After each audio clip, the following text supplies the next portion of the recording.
गाड़ी में था, नहीं तो ये भी खरीदना पड़ जाता। करती कहा तुम? हम तेरे जैसों को हक देते हो, दिलाते हैं। सही में जब से तुम गाड़ी में बैठी हो ना, एकदम इम्प्रेस कर दिया हमको। अब कंट्रोल नहीं हो रहा है, अब हो जाए। पैक भी खत्म हो गया। अरे पागल हो गया क्या रे? समझा तू? क्या हुआ? पहले कपड़े तो उतार ले। और ये अब भी उतार लेते हैं हम कपड़ा।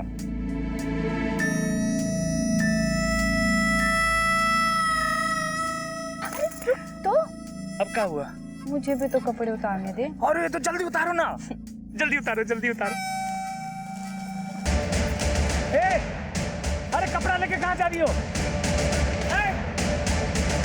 ले आ साले, बहुत हक चाहिए था ना तुझे। अब देखी तुझे हक, कुत्ता कमीना कहीं का। मेरी इज्जत लूटना चाहता था तू, मेरी इज्जत। लूट कहाँ रहे थे? हक तो तुम ही दे रही थी ना, हम मांगने गए थे हक। अब आ बाहर कमीना तू।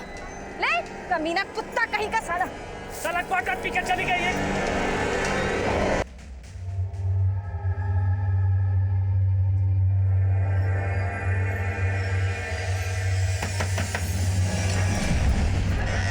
हाँ बोलिए।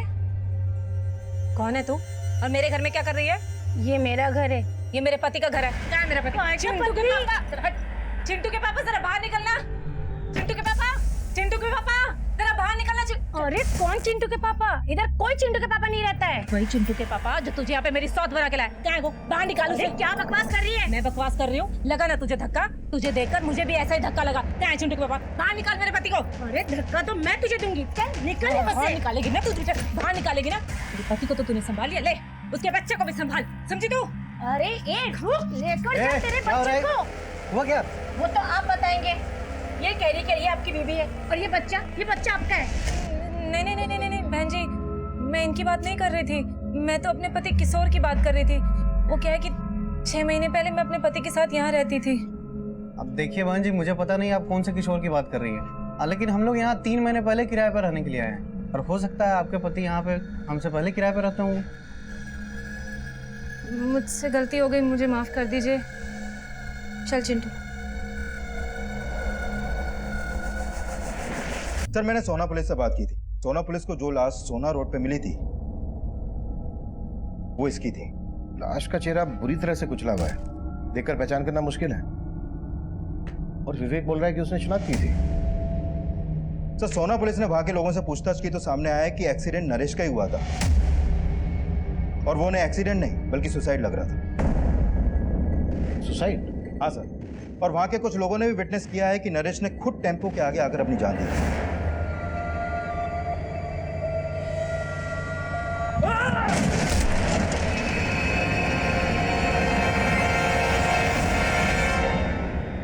एक तरफ सोना पुलिस को कई ऐसे आई विटनेस मिले थे जिन्होंने नरेश को सुसाइड करते हुए देखा था, वहीं दूसरी तरफ नरेश का छोटा भाई विवेक बोल रहा था कि नरेश का मर्डर हुआ था और नरेश की पत्नी मालती का मानना था कि नरेश मरा ही नहीं, जिंदा है। और इन सब बातों के बीच नरेश की लाश बदले जाने का मामला हमारे सामने आया। इस केस में दोहरे मापदंडों को देखते हुए ये केस पूरी तरह से हमें सौंप दिया गया और हम सबसे पहले उस कॉन्ट्रैक्टर रिद्धेश सोलंकी से मिले जिस पर नरेश की हत्या करवाने का शक जताया जा रहा था। सर आप बेकार में मुझ पर शक कर रहे हैं। नरेश की मौत से मेरा कोई लेना देना नहीं है। हमने पता किया है, तुमने नरेश को रिश्वत ऑफर की थी अपना प्रोजेक्ट पास करवाने के लिए। सर हर कॉन्ट्रैक्टर ऐसा नहीं होता है। आप पहले नरेश के बारे में पता तो कीजिए। वो दिमाग से खिसका हुआ है, दिमाग की बीमारी की दवाई भी लेता था। अच्छा सर मैं झूठ नहीं बोल रहा हूँ, गुस्सा तो उसकी नाक पे चढ़ा रहता था और मैंने तो बस मिठाई का डब्बा उसको भेजा था। उसे लगा कि उस डिब्बे में पैसे हैं और बस इसीलिए उस प्रोजेक्ट से उसने मेरा पत्ता साफ कर दिया। और तुमने उसी को साफ कर दिया? सर ये आप क्या कह रहे हैं? वहां पर सभी लोगों ने देखा था कि उसने सुसाइड की थी और सर इस तरह आप मुझ पर ब्लेम नहीं कर सकते हैं। किसने क्या कहा, किस मकसद से कहा, ये हम इन्वेस्टिगेट कर रहे हैं और अगर कुछ भी मिला ना तेरे खिलाफ तो अगली मुलाकात रिमांड रूम में होगी और वहां पता चलेगा कि टॉर्चर क्या होता है। चल निकल चल। करण ये कह रहा है कि नरेश की दिमागी हालत ठीक नहीं थी। नरेश का भाई विवेक कह रहा है कि उसकी भाभी की दिमागी हालत ठीक नहीं है। दोनों को दिमागी प्रॉब्लम। नरेश का हमें स्टेटमेंट ऑफ माइंड समझना होगा। नरेश के भाई विवेक पर भरोसा नहीं कर सकते। एक काम करो, नरेश की बीवी को थाने बुलाओ। सर।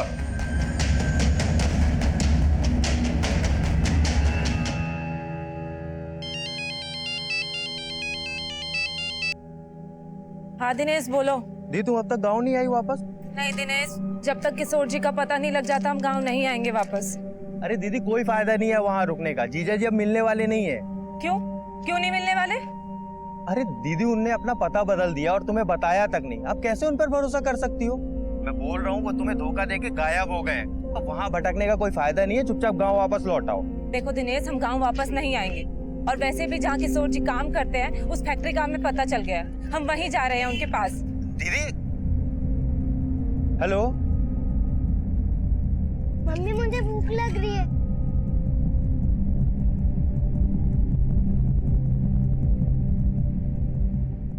ये देखो तुम्हारा पसंदीदा चाइनीज।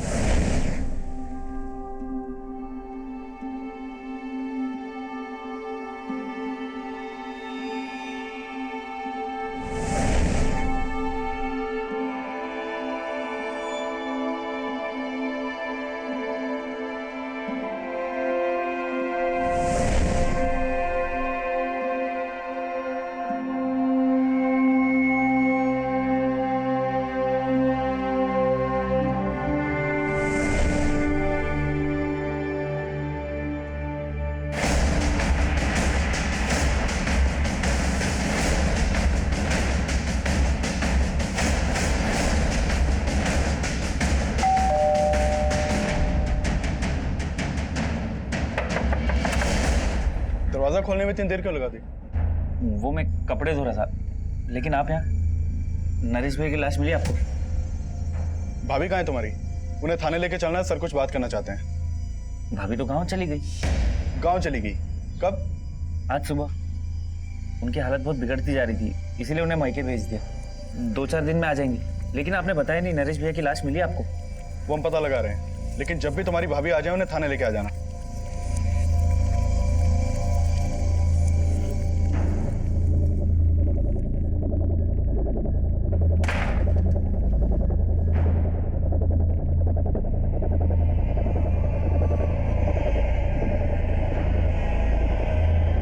सर मैंने हॉस्पिटल के मॉर्ग का रिकॉर्ड स्टडी किया। सर उस रिकॉर्ड के मुताबिक वहां पर 9 लाशें थी, जिसमें से एक लाश नरेश की फैमिली को सौंप दी गई। सर उस दौरान उस लाश के अलावा कोई और लाश मॉर्ग रूम से बाहर गई नहीं। सर इसीलिए वो बोल रहे हैं कि नरेश की लाश किसी और लाश से बदल जाए, ऐसा हो ही नहीं सकता। हो सकता है उन्होंने लाश बदली और किसी वजह से छुपा रहे हैं। करें मॉर्ग रूम के एक आदमी की डिटेल निकाल। सर मे आई कम इन सर? कम प्रेम, सर एक औरत आपसे मिलना चाहती है, वो अपने पति की मिसिंग कंप्लेन लिखवाने आई है। बुलाओ। अब 6 महीने पहले मैं अपने पति किशोर के साथ पटेल नगर में रहती थी। उसके बाद मैं गांव चली गई। पिछले 1.5 महीने से मैं इनको फोन लगा रही हूँ, उनका फोन नहीं लग रहा है। उसके बाद मैं गांव से शहर आई और अपने घर गई तो पता चला कि उन्होंने बहुत समय पहले ही मकान खाली कर दिया है। तुम कह रही हो कि तुम्हारे पति किशोर का फोन 1.5 महीने से बंद था और तुम अब आई हो हमारे पास? अब मुझे लगा कि शायद उन्होंने अपना नंबर बदल लिया होगा। मैंने गांव से उनकी फैक्ट्री में भी फोन किया था, लेकिन कोई मुझे सही से जवाब ही नहीं दे रहा है। कहाँ काम करता था किशोर? अब बंसल नाम की फैक्ट्री है, वहाँ पे मजदूरी करते थे। गांव से शहर आने के बाद मैं उनकी फैक्ट्री में भी गई थी। वहाँ के चौकीदार ने बोला कि किशोर जी अब यहाँ नौकरी नहीं करते। उन्होंने 6 महीने पहले ही यहाँ से नौकरी छोड़ दी थी। लेकिन साहब मुझे ना शक हो रहा है उनकी फैक्ट्री वालों पे कि वो मुझसे कुछ छिपा रहे हैं, कुछ तो झूठ बोल रहे हैं वो मुझसे। तुम्हें ऐसा क्यों लग रहा है कि फैक्ट्री वाले झूठ बोल रहे हैं? क्योंकि साहब किशोर जी हर महीने गांव में पैसे भिजवाते थे। अगर उन्होंने नौकरी छोड़ दी होती तो फिर पैसे कहाँ से भिजवा रहे थे वो? कितना पैसा भेजता था किशोर तुम्हें? 6,000 रुपये महीना। हो सकता है उसने कोई दूसरी नौकरी कर ली हो। किशोर तुम्हें लगातार पैसे भेज रहा था, तो फिर उसने तुम्हें अपना सही एड्रेस क्यों नहीं दिया? कहीं ऐसा तो नहीं है कि उसका किसी के साथ कोई चक्कर? नहीं नहीं साहब, किशोर जी ऐसे नहीं है, वो कोई गलत काम नहीं कर सकते हैं। तुम दोनों की शादी कब हुई थी? 7 साल पहले हुई थी और 1 साल पहले ही वो मुझे अपने साथ गांव से शहर लेके आए थे। तब मैं उनके साथ बहुत खुश थी। यहाँ पर मेरा बहुत ख्याल रखते थे वो, किसी चीज़ की कोई कमी नहीं आने दी उन्होंने। कब से ढूंढ रही हूँ, मुझे मिल ही नहीं रहे हैं। आप उन्हें ढूंढ दीजिए ना साहब। हाँ ठीक है, तुम ऐसा करो, किशोर का हमें फ़ोन नंबर, जिस फैक्ट्री में वो काम करता था वहाँ का एड्रेस, जहाँ रहता था वो एड्रेस, ये सब हमें लिखवा दो। ठीक अपना नंबर भी लिखवा देना। ठीक है सर। नंदी,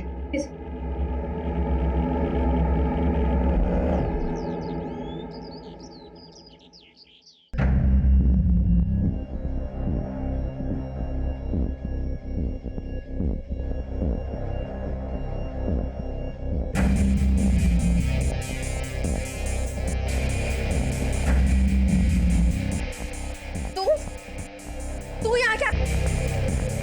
तू यहाँ क्या कर रही है? तुम क्या देख रहे हो? आरती उतारोगे क्या इसकी? निकालो बाहर इसे। ऐसे नहीं मारेगी, चल निकाल। अरे छोड़ो, छोड़ो मुझे। कहाँ लेके जा रहे हो तुम? मुझे तेरी जगह दिखाने। छोड़ो मुझे। छोड़ो। बोला ना, चल।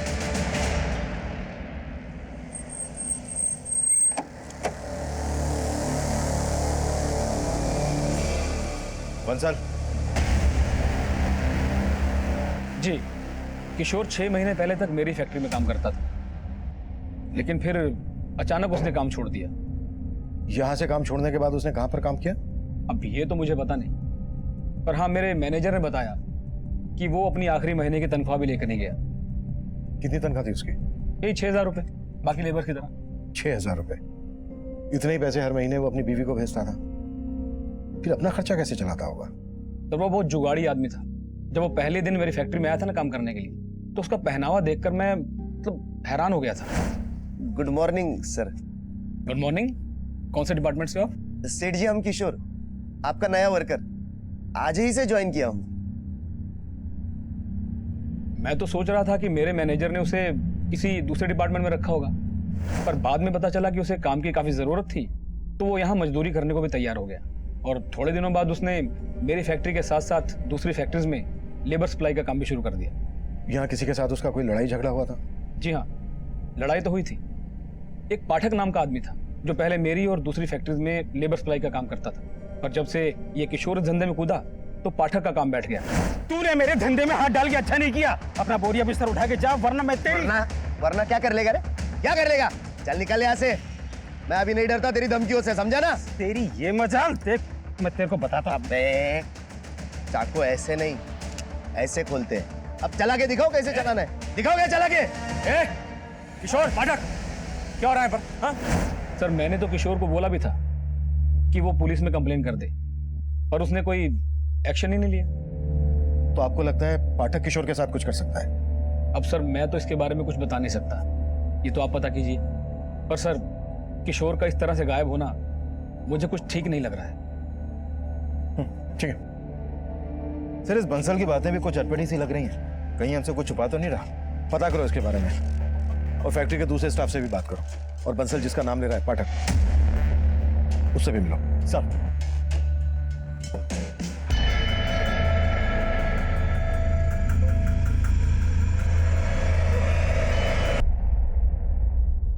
दीदू फालतू में जीजा जी के लिए आंसू बहा रही है। तू वहाँ गाँव में तंगी में गुजारा कर रही थी और वो शहर में ऐश कर रहे थे।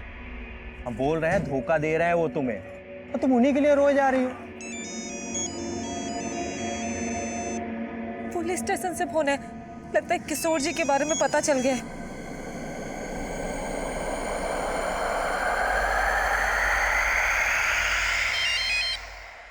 हाँ सिंह। सर, मैंने पाठक के बारे में पता किया। वाकई किशोर से उसका 36 का आंकड़ा था। उठा लाओ। सर, वो काफी दिन से गायब है। सर, गुरुग्राम रेलवे स्टेशन के पास उसकी एक दुकान है, लेकिन दुकान भी काफी दिन से बंद पड़ी है। किशोर फिलहाल कहाँ रह रहा था, कुछ पता चला? सर, उसका मोबाइल नंबर उसके पुराने एड्रेस पे रजिस्टर्ड है, लेकिन सर वो घर उसने 6 महीने पहले ही छोड़ दिया था। किशोर अपनी वाइफ को हर महीने पैसे ट्रांसफर करता था। उसके बैंक अकाउंट से उसका एड्रेस पता करो। ओके? जय हिंद सर। जय हिंद। सर, मैंने किशोर की बीवी से बात की। वो पाठक के काम से जुड़े कोई भी बात नहीं जानती है। नरेश की बीवी आने वाली थी, कब आ रही है? हाँ सर, विवेक ने बोला तो था कि वो कल गांव से आने वाली है। और सर, इस मॉग इंचार्ज के बारे में भी कई बातें पता चली हैं। जैसे? उसके कॉल रिकॉर्ड में एक सस्पिशियस नंबर मिला है जो कई दिनों से बंद है। किसका नंबर है? सर, वो नंबर इस महेश नाम के लड़के का है। इसके घर में भी ताला लगा है। और सर, मैंने इस मॉग इंचार्ज के घर पे भी नजर रखवाई थी। सर, इसका लिविंग स्टैंडर्ड काफी हाई है। जितनी आमदनी नहीं है उससे ज्यादा तो खर्चे हैं इसके। मैंने भी नोटिस किया था, काफी महंगा स्मार्टफोन था उसके हाथ में, वॉच, चेन सब पहने थे। एक मॉर्ग इंचार्ज के पास इतना पैसा, कुछ तो है जो ठीक नहीं है। करण, उठा लो और तोड़ो। सब बोल दो सब बोल दो साहब। दरअसल मैं लाश बेचने का धंधा करता हूँ साहब। जो लावारिस लाश मेरे मॉर्ग में आती है, जिनकी शिनाख्त नहीं होती, सरकार हमें उनके क्रियाक्रम करने के 5,000 रुपए देती है। वो पैसे मैं जेब में रख लेता हूँ और लाश बेच देता हूँ साहब। किनको बेचता वो लाश? प्राइवेट मेडिकल कॉलेजेस को साहब। वो रिसर्च करने के लिए लाश खरीद लेते हैं। ये नरेश की लाश कहाँ है? वो गलती से मेडिकल कॉलेज चली गई, वहाँ दूसरी लाश जानी थी। कौन सी लाश? महेश नाम का एक लड़का है जो मुझे वो लाश सप्लाई करता है जिनका कोई रिकॉर्ड नहीं होता। कुछ दिनों पहले उसे एक लाश मिली थी जिसे मैंने 10,000 रुपए में खरीदा। महेश का मिलेगा अभी? सर वो पता नहीं, जब से उसे इन सब का पता चला है तब से वो गायब हो गया सर। हॉस्पिटल चल के वो लाश हमें दिखा अभी। और हाँ, उस मेडिकल कॉलेज का नाम क्या है?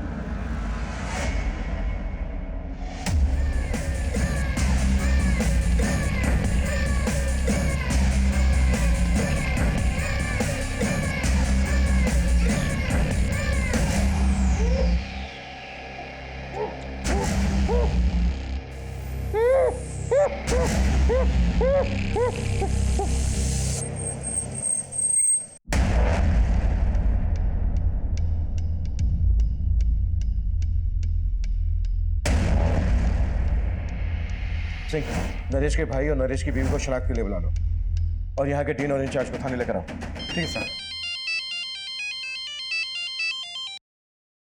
हाँ करण। सर, महेश ने जो लाश मॉर्ग इंचार्ज को दी थी, मैंने उसको देखा अभी। तो मुझे लग रहा है ये लाश शायद किशोर की हो सकती है। व्हाट? सर बस मुझे लग रहा है, आई एम नॉट श्योर, क्योंकि इस लाश का चेहरा भी बुरी तरह बिगड़ा हुआ है, लेकिन इसकी कद काठी कुछ कुछ किशोर से मिलती है। तुरंत बायोमेट्रिक करके पता करो। और किशोर जहाँ रह रहा था पता चला? हाँ सर, उसका एक दूसरा एड्रेस मिला बैंक से। ठीक है, उसके एड्रेस पे जाके देखते हैं। मुझे एड्रेस मैसेज करो। सर नरेश के भाई के नंबर पे कॉल किया, उसका नंबर नहीं लग रहा है। नरेश का भाई बोल रहा था कि उसकी भाभी गांव से आकर हमसे मिलने वाली थी, वो भी नहीं आई। सिंह, उसके घर जाके देखो। ठीक है सर। साहब, क्या हुआ? साहब उस लड़की ने मेरा जीना हराम कर दिया। कौन लड़की? साहब उसने मेरे घर से गहने जेवर सब चुरा लिए और मुझे बांध के भाग गई। अरे वो तो ठीक है, लेकिन ये बताओ कौन है वो लड़की? वो इनकी बेटी है सर, और वो कोई नहीं, वो मैं हूं। ये रहे वो गहने जो मैंने अपने ही घर से चुराए। मैंने इनको यहाँ भागते हुए देखा तो मैं भी यहाँ आ गई, क्योंकि इससे पहले ये मेरे खिलाफ कुछ बोले तो मैं अपनी बात आपके सामने कोई बात नहीं साहब, चोर है तू, पकड़ लो साहब इसको। भागी नहीं जा रही हूँ मैं कहीं। सर पहले आप मेरी बात सुन लीजिए, अगर फिर भी लगे कि मैं गलत हूँ तो कर देना मुझे अंदर। ठीक है, बोलो। बेटी हूँ मैं इनकी, और इनकी जायदाद पर कानूनी मेरा भी अधिकार है, लेकिन इनके बेटे और इनकी बहू यानी मेरे भैया और भाभी मुझे मेरा हक देना ही नहीं चाहते। कहते बाप की संपत्ति में बेटी का कोई हक ही नहीं होता।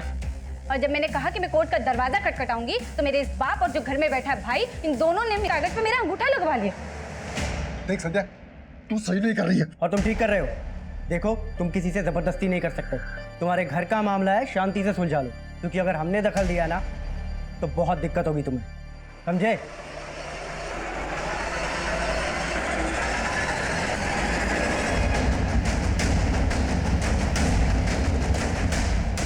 सर, यही किशोर का घर है, लेकिन पड़ोसियों से पता चला है कि कई दिनों से यहाँ पे ताला लगा है।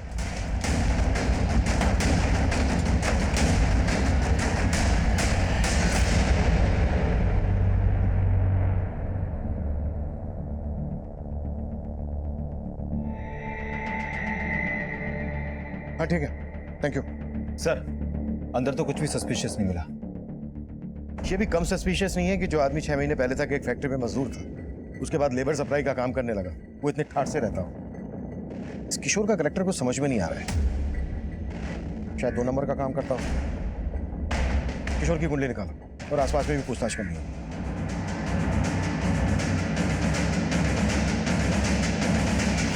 सर किशोर क्या करता था ये तो नहीं मालूम मुझे, लेकिन काफी धाकड़ आदमी था। लोग महंगी महंगी गाड़ियों से आते थे यहाँ। किशोर के साथ यहाँ कोई और भी रहता था? फिलहाल तो वो अकेला रहता है, लेकिन कुछ टाइम पहले उसकी बीबी भी यहीं रहती थी।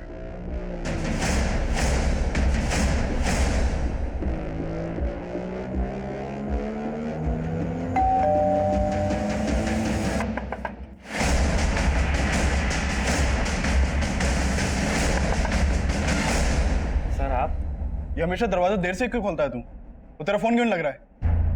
सर शायद मेरे फोन की बैटरी डाउन हो गई होगी, मैं तो सो रहा था सर। अच्छा, भाभी कहाँ है तेरी? सर गांव से आ गई क्या? सर वो भाभी तो हरिद्वार चली गई भैया के आत्मा शांति की पूजा के लिए। अच्छा, आत्म शांति की पूजा। तेरी भाभी तो मान नहीं रही थी कि तेरे भैया मर चुके हैं और अभी हरिद्वार पहुंच गई आत्म शांति की पूजा कराने। सर चल चल देखने दे। बताइए ना अरे तो पीछे हट। सर, पूरा घर चेक करो। सर हुआ क्या? अरे तो देखने दे, हट पीछे। पीछे हट। सर कुछ नहीं है। हाँ चल चेक तो करने देना, चुप रह। साइड हो। सर कुछ नहीं है। साइड हो तो साइड हो, देखने देना। मालती, नंदिनी जल्दी आओ। पकड़ इसको।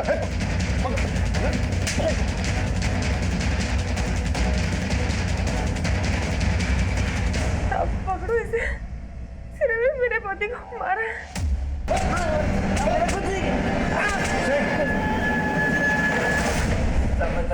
चल बोल। कुछ नहीं किया साहब। कुछ नहीं किया? साहब मैंने कुछ नहीं किया साहब, मैंने कुछ नहीं किया। सिंह, उल्टा लटकाओ इसको। साहब साहब रुको साहब बता रहा हूँ, सच बता रहा हूँ साहब। चल बोल। अब मैंने सच्ची अपने नरेश भैया को नहीं मारा, लेकिन हाँ उनकी मौत के बाद उनकी जायदाद का लालच हो गया था मुझे। लेकिन मौज वालों ने गलत बॉडी दी थी, मैं तो वो लाश लेके भी जला देता, लेकिन भाभी बोलने लगी वो लाश नरेश भैया की नहीं है। लेकिन तूने अपनी भाभी को किस मकसद से बंधक बना के रखा था? अब भाभी पहले से ही पागल थी और उस दिन के तमाशे के बाद मेरा दिमाग खराब हो गया था। मैंने सोचा उन्हें दवा दे के पूरा पागल कर दूं और खुद अकेले सारी संपत्ति का मालिक बन जाऊं। हो सकता है इसी मकसद के लिए तूने अपने भाई का एक्सीडेंट करवाया हो। नहीं साहब, इसमें मेरा कोई हाथ नहीं, मेरा यकीन कीजिए मैंने अपने भैया को नहीं मारा।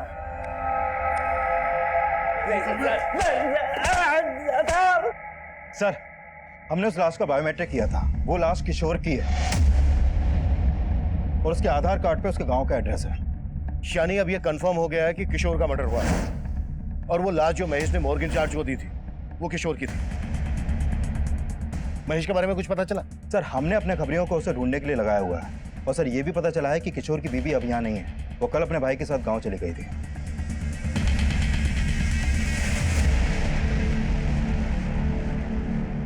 दीदी, खैर जो हुआ सो हुआ, भूल जाओ। हमको तो बस एक ही बात का डर है, अगर पुलिस वालों को उन बातों का पता लगा ना तो सिर्फ हम पर नहीं आप पर भी शक करेंगे। इसीलिए हम मना किए थे मत जाओ पुलिस वालों के पास।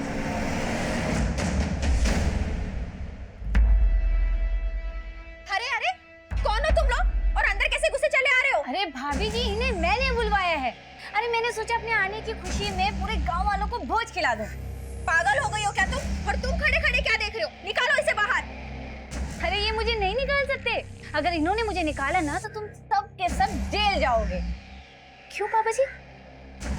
देख संध्या, तू चाहती क्या है? हिस्सा। चल दे दिया तुझे हिस्सा, मैं तुम्हें लिख के देता हूँ। पापा जी, अब मैं लिखे विखे पर भरोसा नहीं करूंगी। हाँ एक काम करते हैं, ये घर आप सब रख लो, लेकिन इस घर की आधी कीमत यानी कि 20 लाख रुपए कैश मुझे दे दो, कर लेते हैं समझौता। 20 लाख? भाभी जी अगर 20 लाख नहीं दिए ना तो कोर्ट कचहरी पुलिस ये सब। पापा जी, भाभी जी तो नहीं समझ रहे, लेकिन आप तो समझ रहे हैं ना।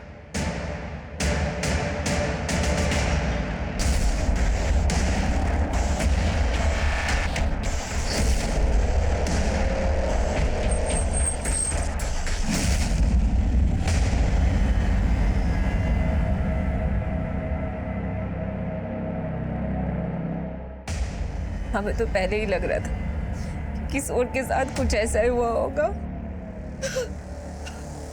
तो तुम मान रही थी कि किशोर का मर्डर हुआ था? इसे जानती हो? कौन है ये? हमें शक है कि किशोर के मर्डर में इसका हाथ है, लेकिन किशोर को मरवाने में दिमाग किसी और का है। सर किसकी बात कर रहे हैं आप? हमें यह भी पता चला है कि किशोर गुरुग्राम में एक आलीशान बंगले में रह रहा था अपनी बीवी के साथ। बीवी के साथ? सर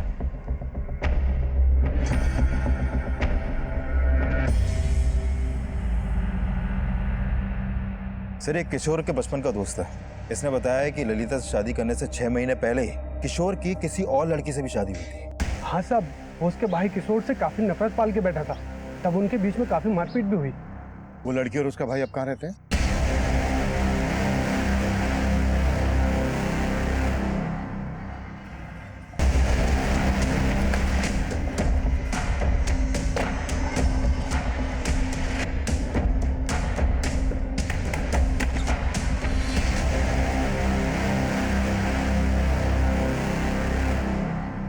दिए थे हम धमकी किशोर को। मेरी बहन से दूर रहना, मैं जान से मारेंगे। देखो ये चल। उसके बावजूद हमारी बहन को भगा ले गया। लेकिन सर इस बात को सालों बीत चुके हैं, अब ये सब क्यों पूछ रहे हैं आप? क्योंकि किशोर का मर्डर हुआ और पता चला कि किशोर नहीं बल्कि तुम्हारी बहन संध्या उसको अपने साथ लेकर भागी थी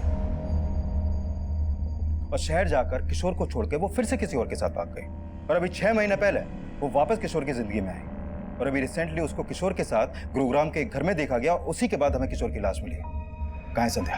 सर हमें नहीं मालूम। मालूम नहीं है, कहीं छुपा के रखा है उसे। अरे सर हम क्यों छुपाएंगे, हम तो उल्टा उससे पीछे छुड़ाना चाहते थे। आई थी वो यहाँ, लेकिन 6 महीने पहले।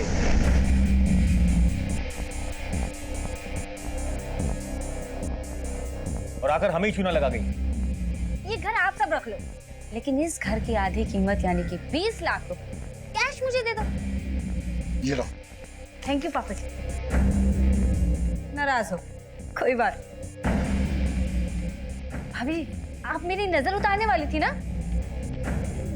हाथ कीजिए, ये लो मेरे नाम पे भोज खा लेना। संध्या यहाँ से कहाँ गई थी? जी सर हमें कुछ नहीं मालूम और हम मालूम भी नहीं करना चाहते वो कहाँ है। आपको उसके साथ जो करना है आप कीजिए।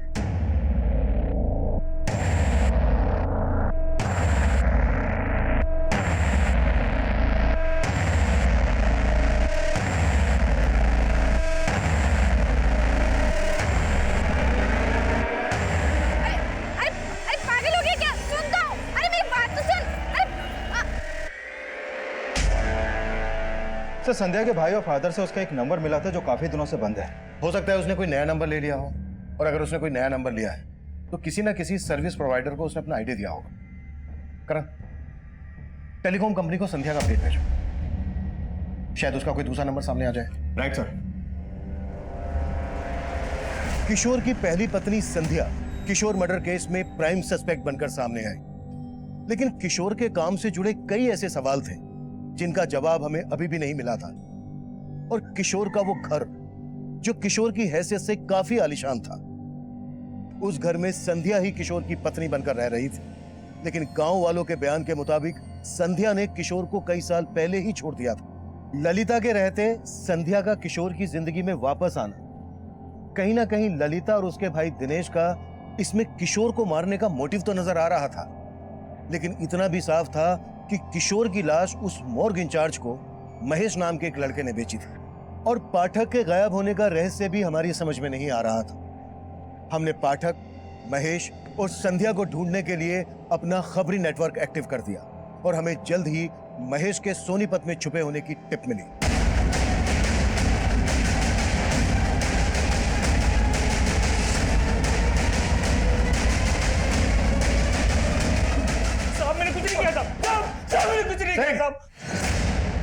साहब मैंने किशोर को नहीं मारा। मैं जानता तक नहीं कि उस आदमी का नाम किशोर था। यकीन मानिए साहब, मुझे उसकी लाश मिल गई थी जो मैंने मॉर्ग इंचार्ज को भेज दी बस। कहाँ मिली थी लाश? साहब करीब 20-25 दिन पहले एक टेम्पो वाले को लाश फेंकते हुए देखा था मैंने।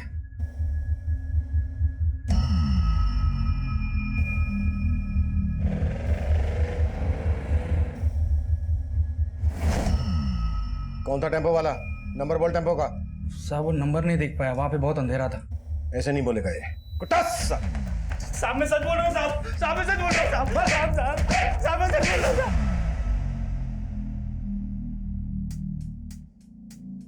साले सब कमीने निकले। एक तो ये सच्चा मर्द निकला जिसने मुझे धोखा नहीं दिया। लेकिन तुम बहुत दी यार, साला बीच जंगल में नंगा करके भाग गए। लेकिन वापस आके तेरा घर भी तो बसाया। हाँ ठीक है, फाइल तैयार करो। ओके सर एक मोबाइल सर्विस प्रोवाइडर ने संध्या के नाम एक नंबर अलॉट किया था। वो नंबर अभी सोनीपत में एक्टिव है।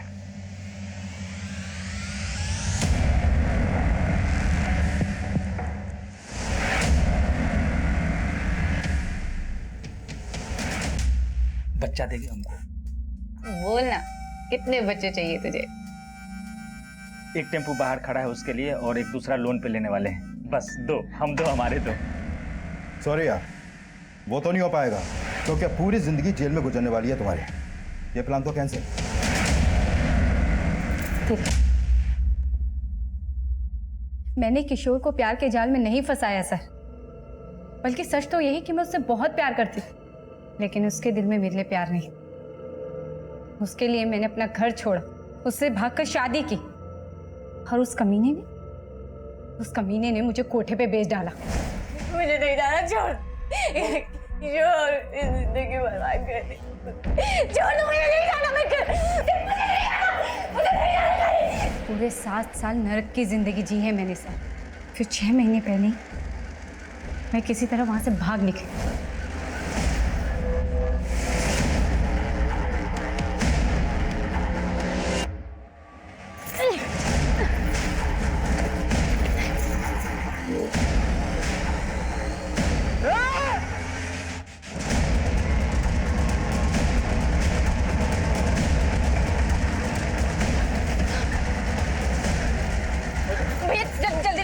जल्दी करो। पूरी जिंदगी धोखे खाए हैं मैंने, लेकिन जीतू ने, उसने मुझे नई जिंदगी दी।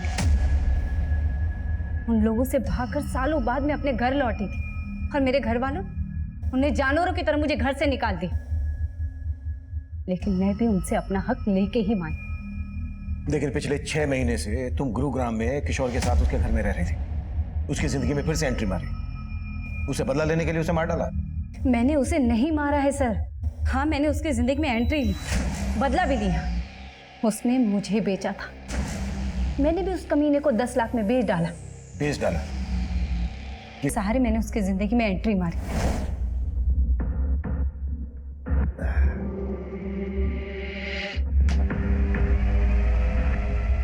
संध्या, प्रिया क्या कर रही है? तूने मेरी किस्मत बिगाड़ी थी ना, लेकिन मैं तेरी किस्मत संवार सकती हूँ। अच्छा, बोला उससे पति मत बन, दल्ला बन जा मेरा। और लालची इंसान तो गधे को भी बाप बना लेता है। फिर उसने तो मुझे झूठी मलिका बना ली। अपने बाबू लोगों को खुश करने के लिए मेरे साथ सुलाने लगा। लेकिन किशोर को किसे बेचा तुमने, ये बोलो। उसके बॉस बंसल को। कायल था वो मेरा, लेकिन अब सहा नहीं जा रहा, बहुत हो गया। इसलिए एक दिन, बंसल जी, मेरी माँ की बहुत तबीयत खराब है, मुझे 10 लाख की बहुत ज़रूरत है, प्लीज़ कर दीजिए ना। अब इतने प्यार से बोलोगे तो इंतजाम तो करना पड़ेगा मेरी जान। आप कितने अच्छे हैं ना। और फिर बंसल मेरी बातों में आ गया। बड़ी आसानी से उसने 10 लाख रुपए मुझे दे दिए, और फिर मैंने अपना रंग बदल दिया। संध्या, कहाँ है तू? तू मेरा फोन क्यों नहीं उठा रही? संध्या, तुझे पता है ना तेरे बिना मेरा। आपको आपकी तन्हाई मुबारक हो बंसल साहब, अब मैं नहीं आऊंगी। मतलब तू मेरा 10 लाख रुपए लेके चंपत हो गई? अरे 10 के बदले किशोर भी तो दिया है, उसे रख लो। संध्या, संध्या मेरी बात सुन।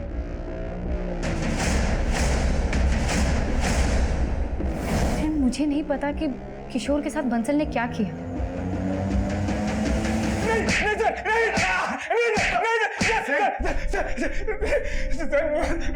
मैंने किशोर को नहीं मारा सर।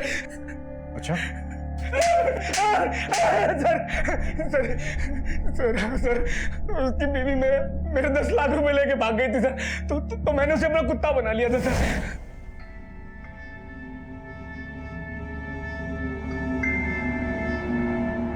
पर एक दिन उसने भागने की कोशिश की सर।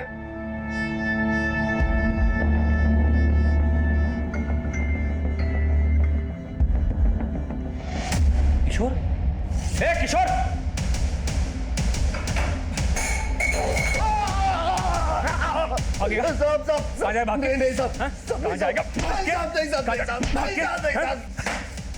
पड़ा रहा रात पर यहीं पर। और सर, कुछ देर बाद मेरे आदमी ने आकर मुझे बताया कि किशोर मर गया है सर। नाम देखो, बुला के ला। और उसके बाद मैंने अपने एक और आदमी की मदद से किशोर का चेहरा खराब करवाया और सर टेम्पो से उसे कहीं दूर डंप करवा दिया सर।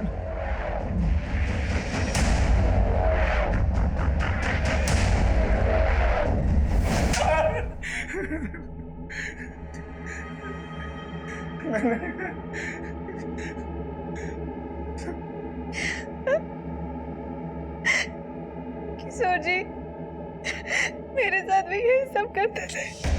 मुझे अपने दोस्त के साथ सुलाते थे।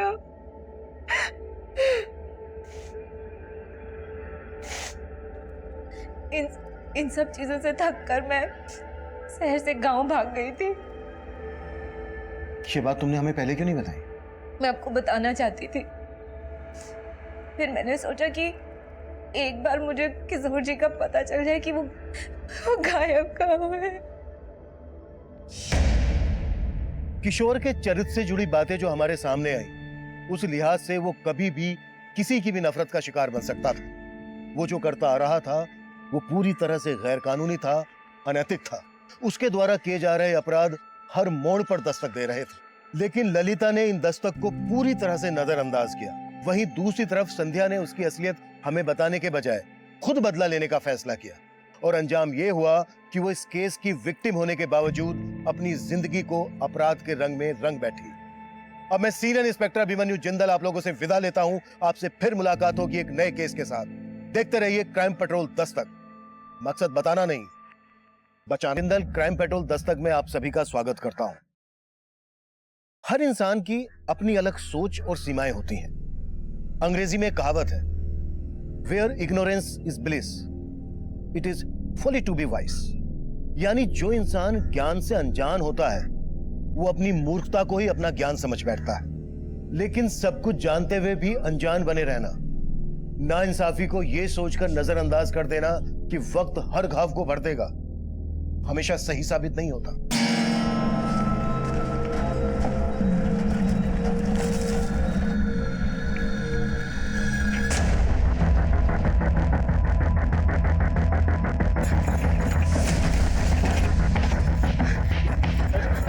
जल्दी करो, जल्दी करो। अरे कौन हो भाई? भैया जल्दी गाड़ी भगा, 3-4 लोग मेरे पीछे पड़े।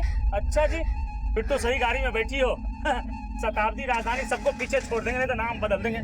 जय बजरंग बली।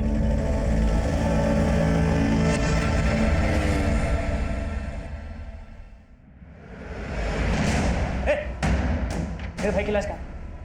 मेरे भाई की लाश कहाँ है? मेरे भाई की लाश छोड़ो छोड़ो छोड़ो, क्या कर रहे हो? छोड़ो, क्या कर रहे हो? क्यों मार रहे हो? मुझे मेरे भाई की लाश चाहिए। तो भैया रहे नहीं, ऊपर से तुम लोग मुझे गलत लाश पकड़ा रहे हो। अरे इसे क्या देख रहे हो? यहाँ का इंचार्ज है। सर मैंने किशोर की बीवी से बात की, वो पाठक क्या पाठक के काम से जुड़ी कोई भी बात नहीं जानती है। और सर इस मॉग इंचार्ज के बारे में भी कई बातें पता चली। जैसे सर इसका लिविंग स्टैंडर्ड काफी हाई है, जितनी आमदनी नहीं है उससे ज्यादा तो खर्चे हैं इसके। एक मॉर्ग इंचार्ज के पास इतना पैसा, कुछ तो है जो ठीक नहीं है।